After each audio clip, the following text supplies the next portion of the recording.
How's it going, everyone? My name is Jack Hinson. This is my 2 stories for the discussion post.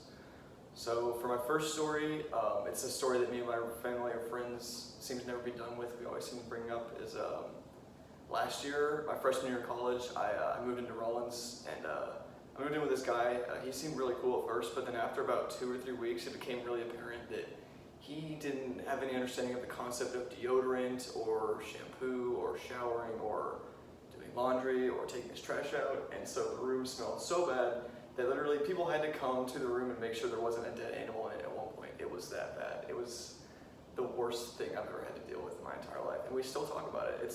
We still make fun of, not make fun of, but we still make a joke out of it just because it was such a huge thing that it's hard not to joke about now. And the second story I have is about it's about a meal I'll never forget, which was it was in Tuscany, Italy. We had just spent the day traveling and we were all like super tired, and it was about like 7 p.m. at this point. And we were going to do a cooking class, and we were all kind of, me and my family were just like, oh, screw it, let's just get this over with, let's just be done with this so we can go back to the hotel and go back to sleep.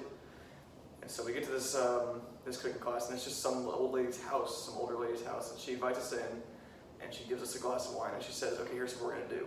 And we start making pasta with her, and if we mess up pasta, she like slaps our wrist with the wooden spoon, and she like threw like pasta at a few people if they weren't doing it right, and it was just so much fun. And it ended up being some of the best pasta I've ever had, so it was kind of it was a really cool story because it also shows where we found acceptance in a place where we didn't think we would, just in some random house in backcountry Italy, and also just shows a meal I'll never forget, just because of the story and because of how good it was.